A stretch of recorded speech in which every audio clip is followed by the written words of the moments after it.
What is up? Welcome back to the Be Unexpected podcast with Wyatt Spalding and Jake Burnside. Today is another episode of Get to Know Our Story, and today I'm going to be interviewing Jake and just talk about Jake's mindset on life and his faith. Jake's really big about sharing his faith, and we've talked about other people about their faith, and so we're gonna want to share ours. And Jake's, you're really big on just like sharing your faith and like why you are such a big believer in just going to church and your faith in God. hmm And we all want to learn about that and how that came about. And then also we've talked about Jake's injury and a little bit about his car accident. So tie into that on how that comes in with his faith as well. So Jake, when you were growing up, what was your faith like? Did you like going to church, or were you like every other kid is like, Mom and Dad, I don't want to go to church. I go to Yeah, school all week.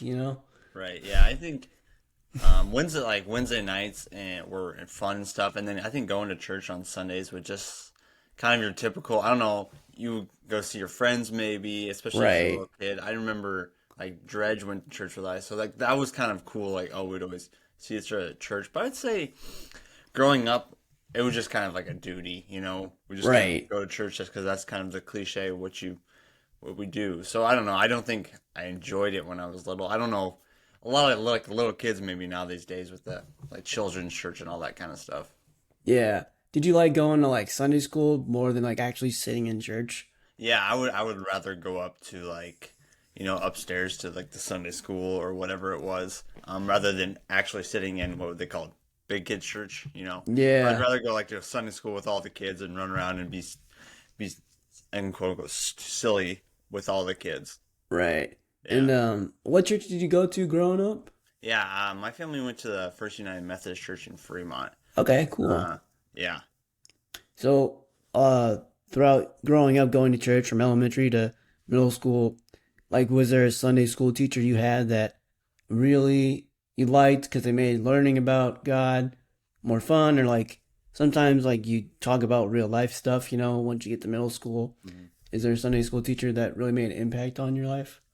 yeah. I think that when growing up, it was a lot of with like my parents, but then specifically outside my parents, like a guy named Randy Wagner, kind of was someone who was Mm. really important in my life growing up. But yeah, just became more and more real to me. My relationship with Jesus growing up. Once I kind of left high school, as you know, when things Mm. adversity in life, it can kind of transform you and just make you want to turn a certain direction. So I would say after the accident and then after Mm. being hospitalized for that eating disorder is when kind of became more real to me. And so I think that's kind of how you hear it with a lot of kids. They're introduced in middle school and high school, but Yeah. until not technically, but once you face adversity in life, as Right. you know, it kind of like we've talked before, it kind of transforms your mindset and where you need to turn to and look for strength and stuff. What was your mindset on life like before the accident? Like, just kind of like your day to day, you know, did you have big dreams? Like, obviously, I think we talked about it in one of our other episodes, like, you wanted to play, college sports. Yeah. So, what was your mindset on like just life in general and your dreams?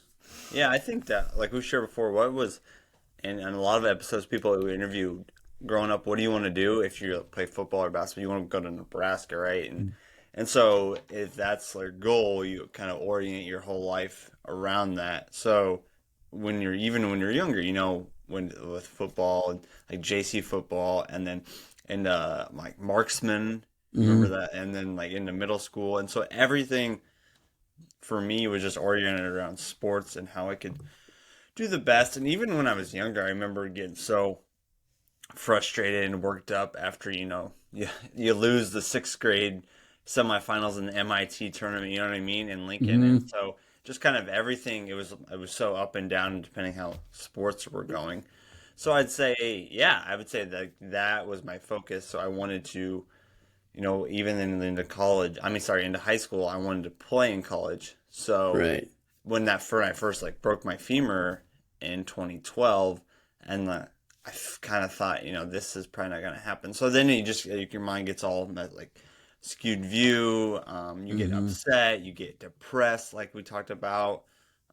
Yeah, just as like sitting on the sidelines, it sucks. So then that can you really just really affect your mindset. Yeah, I feel like just in general, like you, me, and any high school kid, like your problems really aren't that big of problems, you know?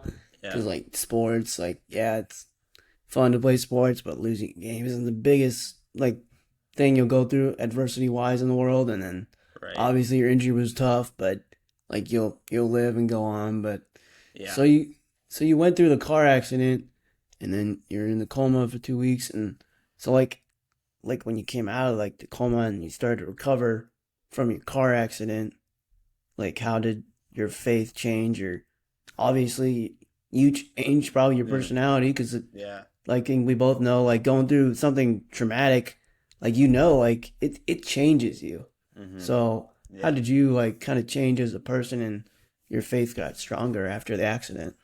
Yeah. So like we said, our body, I mean, it's crazy how our body can adapt to things and Mm-hmm. recover quickly, but then in long term, like for myself, I still have effects 10 years later from the car accident in my hands and even with my brain. So when I was at Madonna, I was doing, gosh, it was so frustrating, like sixth grade math as a 16-year-old kid. And so that was hard too, doing the little Mm-hmm. details of stuff was hard. But I would say that laying in the Madonna room, like when everyone, because you'd have visitors, so the day when everyone would leave, you just really got to thinking more about life in general, and Mm-hmm. just the stuff that you've gone through the last few months. But I would say it really, I was just kind of depending on just like myself to get through things, help from family and friends, which is amazing. But what really transformed my life was in 2016 or yeah, into 2017, I was going to Relevant Church and I got baptized there, and which was so amazing. I confessed my proclaim life for Christ, and then I don't know, my things just weren't like comparison was an issue. I want just so many other different polls, and my life really didn't change. Um, Mm-hmm. and yeah, so things kept going downward spiral, and then I ended up in a hospital for an eating disorder. And then yeah, I kind of realized at that point is when it's like whatever I was doing, whatever I was going through wasn't working on my own, and I just needed help. And so it was more of people pouring into me and just realizing my need for Jesus and my need for the Holy Spirit to help me. And yeah, so I just would say all these little things from the accident to the hospitalized for eating disorder, and then just yeah, a gentleman calling me in the hospital room, just praying over me, just really impacted me. So a bunch of little things that led up to today, and I just realized how everything kind of works out. Not how we actually thought Yeah, it would, wanted to work but out. Yeah. yeah, things are just so much. It's more life fulfilling when you're living for something bigger than yourself. Yeah, for sure. And I Hmm. bet like going through something like you went through, like, like sometimes the problems we thought were small or big, but they're really small. Like, okay, this is hard. Like, trying to find a job, or, you just having a bad day, but it's like, okay, things could be a lot Yeah, more worse, obviously. yeah. Like you and I both know. And, um, Yeah, like for so example, I know we've talked about before that when people come to you, like they're like on a basketball team or high school and they'll get frustrated, like or not, oh, I'm like not playing the way you want, but like in your sense, like dude, just be grateful or thankful you're out there. I would right. love for that opportunity to play varsity basketball, college basketball. I know you've shared that with me before. Yeah, and I remember this one time, I think it was my senior year, but it was before I left, for the surgery. So, I was there for like the first part of the season, but you were standing over on the sidelines because that had to be, I think we talked Yeah, about it in our other episode, but that was probably frustrating for you because you didn't get to play much. But right. I just remember you were telling me oh, like certain parts of your body were hurting and Hmm. stuff, and uh, like your back and stuff like that. And I just thought yeah, we could really connect. And I Hmm. think God, yeah, we went through this tough time, but I think at that moment, you and I just had this connection because Yeah. it's like we're standing there, and I remember like talking to you because I think I had really bad back pain Oh, at that time, yeah. and then so like I remember we were talking about like the weirdest stuff, Uh-huh. like dude, did your butt hurt? And it had nothing to Yeah. do with your surgeries, and it's like yeah, or Yeah. like or like I had a foot problem right when I come out of the surgery, and I think you would tell me like yeah I have these weird pains that I never even had surgery on, Yeah. and it just like and then like the nerve pain we could all both relate to. So Oh, it was kind absolutely. of crazy. Like you and me were like, I mean, we were always friends, but Hmm. like kind of friends through sports 'cause we played sports together. Right.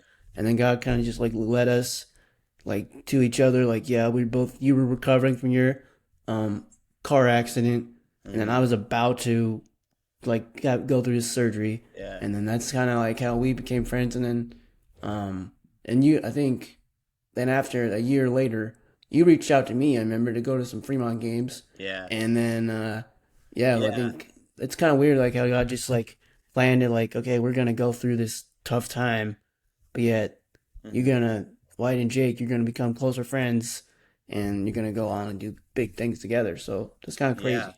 And I remember reaching out to you, and it was it was right before I was hospitalized for the eating disorder, and Hmm. as you know, when you're weaker, you just don't have a lot of energy, and so Yeah. like I wasn't having the right nutrition, and so I just felt in myself, I felt like abandoned, and I just couldn't do anything, and I knew that one person who I'd connected with over the years was you, and so I knew that you, I don't know, I just felt like alone, and so like Hmm. I reached out to you, and that's kind of like we started building more relationship, and then I ended up going to the hospital, and then it Yeah. ends up helping me and probably also saving my life because of just things that were going on in my body, and Yeah. so yeah, it's just crazy how everything works out like that. So you like your eating disorder, like how did that kind of happen? Because like I mean, Mm. you always seem to be a pretty fit. I Right. mean, like strong guy. And then Hmm. I remember I saw you a couple times at the Y, and I thought you looked skinny, and I'm skinny, Yeah. man. Like, Yeah, and that's not I good. was just like, man, if I think you look skinny, that's not a good idea. But like, was it stress or like just kind of like something your body wasn't doing right for you inside, or what happened with that? Yeah, so I think it was in 2017.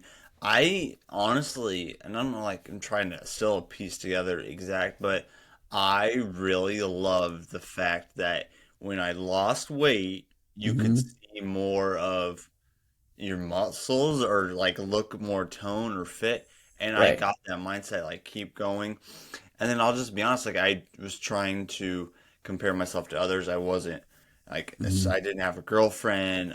Just like seeing a lot of things, so I just turned to just a lot more drinking more alcohol. So I would not eat, and then Hmm. you drink wine or liquor or whatever it is, and then you get a buzz higher more and more. And so Hmm. like I just loved that. So I would lose weight. I thought I was looking more toned, and then I thought I was like the look was better, and and then just come to before I got hospitalized, I realized how weak I was, how much Yeah. weight I lost, how much energy I don't have, and on Hmm. top of that, I was still student manager for UNO basketball, and so like burning all that energy and calories, helping out at practice, and then going to work out. Like I don't even know how Yeah, that's I. crazy. Like Yeah, it was crazy. adrenaline probably carried you, dude. Yeah, and Like, so I think a lot of it was just comparing to people and wanting to be mm, like that person. So yeah, for sure. yeah. So going through everything you've gone through, the car accident, you lost your best friends. Like, Mhm. I mean, were you ever like kind of mad at like? I mean, I'll go first. Like, yeah, I've been mad at God for like putting me through stuff. But like, were you ever like just frustrated? Like, why am I going through this? Because like, it's not like you did anything. Like, you're a really nice guy, and you're popular at school, and then you have to go through this accident, and it's like you didn't deserve to go through that. But like, were you ever frustrated with God and didn't understand His plan for you?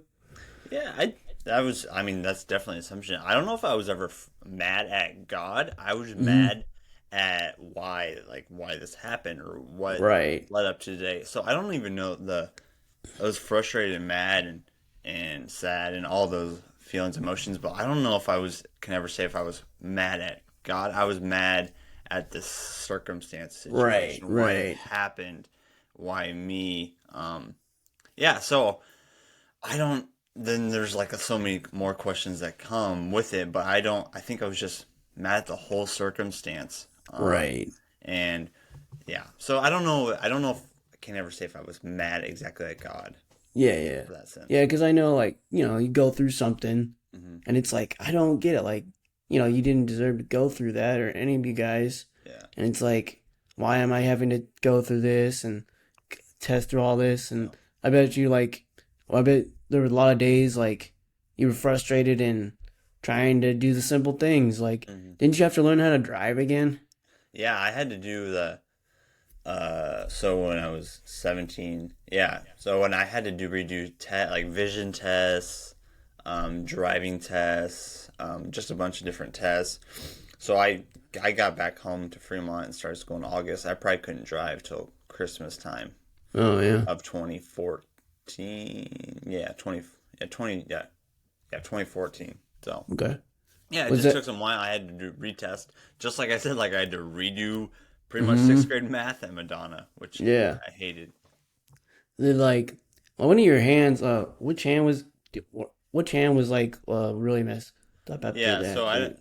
I don't know, I might be saying this wrong, but I had a C6 and C7 vertebrae injury, so Okay, it affects my left hand. So sometimes okay. if I like it'll go up like that or freeze up. I couldn't dribble a basketball for a couple months just because I couldn't open it so much. Oh yeah, yeah. And since then it's got better, but it's still like the other night, you're just like if you're using a knife, you'll still cut up. It'll just cramp up, and so it'll just kind of be like that for about 15 seconds, and my wife Abby and I will just kind of wait, and then it will like pop out. It literally will pop out.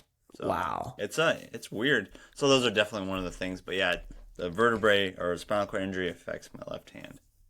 Dang, that's just crazy. How like you had something on your spine, but it goes all the way to your hand, Right? Yeah. and then it just like I remember one time being at the Y, and I think you came into the gym, and I saw you like trying to learn how to dribble again. And it Yeah. was kind of like right when you started to be able to lift, or I don't know, and kind of shoot hoops. And Hmm. I just remember like man, like that's gotta be really hard for him because it probably was, it was super easy for you to like go Right. between the legs and cross Yeah. people up, and now you're just like kind of have to focus on just okay, just dribble, it's like in Yeah. standing or walking or Yeah. whatever. Yeah, Uh, that was an issue. And then another one is even still to this day, my right leg, you could take a hot pan and you could stick it on it, and mm, I would probably barely feel it. So like what? I get scratches and scars on my leg, and I think it's bad, but it can get pretty like scratched up or bloody. So it's just that's not good. Wow. But the Yeah, sensation in my right leg is like not. I can't feel a lot, which is that's weird. crazy. Yeah. Like that you really can't feel it. That would Yeah. be yeah. So like, does Yeah. your wife No. Abby be like, hey, you have a scratch on your leg? Yeah, a Maybe few you should check times it out. I've had scratches or just like a lot of blood. I was like, honestly, I don't know what happened, but that doesn't look good. That yeah, it's like I don't know, I just don't feel it. So Yeah, yeah. going through all this, and I know like so you live in Sioux City, Iowa now, but before you lived in like the Elkhorn area, right? Yeah, Like in and Omaha. yep, so I went to college in Omaha, and then after that, I graduated. I moved to Kansas City, Mm-hmm. and then with COVID, then I came and lived in Sioux City with my sister and brother-in-law, and then met my now wife, and then now we're moving back to Omaha. So Oh wow, it's crazy how things all work out. yeah, But it's when crazy. you were first in Omaha, I know you went to this church in Elkhorn, right? Mhm. Yep. And that seemed to make a huge impact on your life because I remember you would text me and tell me about the church or, Yeah. how you were involved in it and how did that help you through everything you were going through? Yeah, it was a great. It definitely like laid the foundation on my relationship with Jesus, and it's relevant church in Elkhorn. And I think my mom took me. They used to be at is it Indian Creek Country Club? Anyway, but it's in Elkhorn now. Mm-hmm. And yeah, so I just was able to get plugged in with a college group, and then the pastor Ronnie there, and then a few friends like Jess was there. Yeah, and then that's a point where that I just kind of started to learn more about Jesus, more about the church, and because what I had known was I was little, I was just a Right. little kid going to church, but now it was really cool to grow up and see that and connect with these people. But then that's definitely right when I started getting more plugged in there is when I started losing all that weight and the energy was starting Yeah. to go down. But Relevant definitely played a huge role in my relationship with God. Oh yeah, for sure.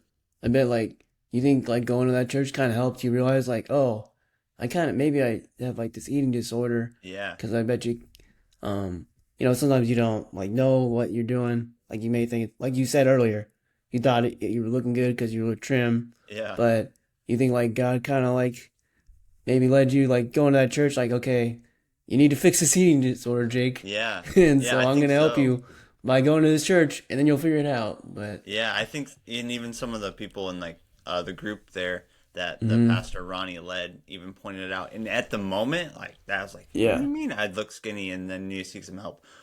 In the long run, now reflecting, I'm like so glad that they pointed that out. And it was, yeah, it changed my life and probably saved my life. Yeah. So, you and I both experienced like we've gone through some pretty tough things and like that Hmm. we didn't want to go through. But, God just put us through it and he knew we could get through it. Hmm. But what are some of the good things that happened in your life that you didn't expect that God gave you the opportunity to meet people or to do great things?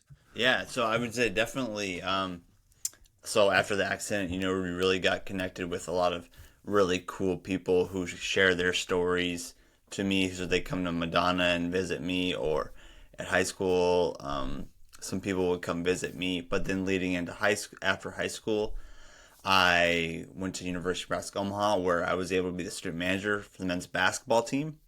And Hmm. so yeah, I got to travel with them, do their laundry, just a lot of little stuff. But in the moment, it didn't seem important. But reflecting, there's some big stuff. So traveling to Washington, got to go to Kansas, Texas, Florida, a lot of cool places. And so after that, I graduated college, and I was able to go to Kansas City and I worked for the Chiefs, and that was a cool experience. It wasn't as glamorous like everyone would when I tell them. I wasn't hanging out at Patrick Mahomes' house and stuff, Yeah. but I was on the event operations team and working with them.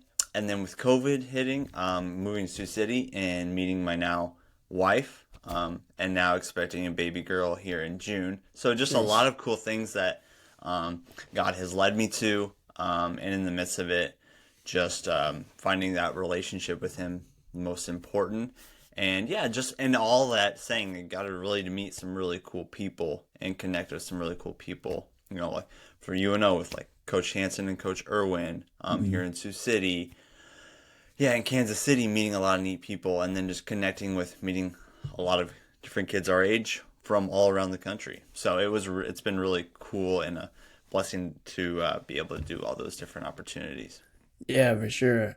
I think like people maybe that aren't into sports like we are, like, oh, sports aren't that big a deal. Hmm. Like at the end of the day, they don't really matter. It's like, yeah, it's just a game. But I feel like sports, like for people like you and I who have gone through something traumatic or that we're going through something traumatic, but our teammates don't know because they don't, go home with Yeah, us. yeah, And it's like being on that team, like, helps us. Like, it feels like it takes your problems away for a couple hours, hmm, right? Because, like, when you were sitting on the bench for UNO, I bet you weren't thinking about, your recovery from the car accident or, hmm, your eating disorder. You're thinking about the game and you're excited to yeah, be on the team because yeah, your senior year, you guys were pretty good. I mean, yeah. like, you guys almost made the tournament. You were, like, top in the conference at UNO. Yeah, there. So our sophomore year, well, my sophomore year, it was.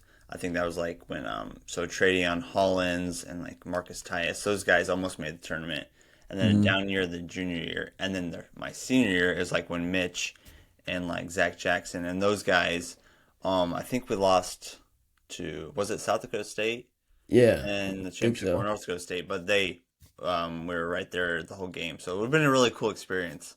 But Right. like going back to it kind of takes your mind off. So during the game, you're okay. I'm sitting on the bench. Okay, what I got to do? Get the chairs ready. Get the towels ready. Get the water bottle. Okay, after the game, well, you got to help get the food ready. To Hmm. like go meet the guys at the door. get all their laundry in a bag. If you're staying or flying somewhere else, okay, you gotta carry the bag in the airplane, take it off the airplane, and then you go do laundry for the next game day. So there's a lot of different tasks that you got to do, and so and doing that really makes you part of the team. And so like that's pretty encouraging because to know that you have a role in the team. You know what I mean? Right. Right, for sure. And then like you were like the head manager your senior year, right? Yeah. So there's Yeah. I think there was two or three Okay. other ones. So yeah, that was kind of nice. There wasn't a huge crew, but you would just be like, hey, yeah, you're gonna film today. So Hey, yeah. you do this, you do that. I'm the Yeah, and so boss. it was a cool experience to just get to know, and then maybe meet other managers at other games. It's cool. We never really did like those managers games because we didn't have enough kids. But we did Oh, play dang. Creighton one time. So my junior year we played Creighton, and so the night before we went and played the Creighton because Oh, we nice. recruited just a couple other like students. And man, they were so good. They had like six, seven, six guys just dunking it, and we're all like these Dang. 6 foot kids just trying to go up and touch the rim. So Wow. yeah, And they were the managers? yeah, no, they're the managers. Like two of them were uh, kind of practice-ish players that had transferred from like a D2 or NAIA school, but they Oh, didn't actually make the full roster. But they were practice players on the okay. manager team. I was like, "You kidding me?" It's like, come on, man. It's a Yeah. manager game, not the Yeah, this practice is the team manager game. game. We're supposed to be shooting threes and not playing defense. Yeah. Yeah. So, through everything you've gone through, bad and good, obviously, especially with you like meeting Abby, your wife, and becoming a dad. You just believe like everything happens for a reason, because like God plans out your whole life probably before you're born, and you just believe like this is what you know God wanted me to go through to get to where I'm at today. Yeah, it definitely. I mean, in the book of Romans, chapter 8, it talks about everything working for his good, and so you have to. It's hard to believe that in the moment, and so all these things working for his good and not our good, and so yeah, it's just kind of one of those things that I don't know. For myself, I try to yes, no, I don't not forget, but just continually, want to submit our ways to his and just follow him faithfully, and so it's hard to say that everything it's all fully say that you want to, everything happens for a reason. But I do believe that God has a plan in all of it. So yeah, it's Hmm. exciting to know that He's in control and we're not. But it's also hard to say that too in the midst of tragedy, death, and all that. Right. It's not easy, but Yeah, well, Jake, thanks for sharing your faith today and about your journey through like a car accident and your eating disorder, and then your successes being on the basketball team, and hmm meeting your wife, and good luck to having a kid. I bet that's yeah, gonna be fun having a kid. yeah. I'll need all the luck I can get. Oh, you'll be good. Ready, You'll be ready as good. could be, right? That's what everyone Yeah, says. Are you ready? And then they respond with, "Well, I guess you're never ready. You're just always ready as could be." exactly. Like, but you'll be good. You'll be a great Yeah. dad. It'll be good. Thanks. So thanks for joining us again on the episode of Be Unexpected. Stay tuned for more episodes where we interview people, but also Jake and I will share our story more on our story. So thanks for listening to Be Unexpected. See ya.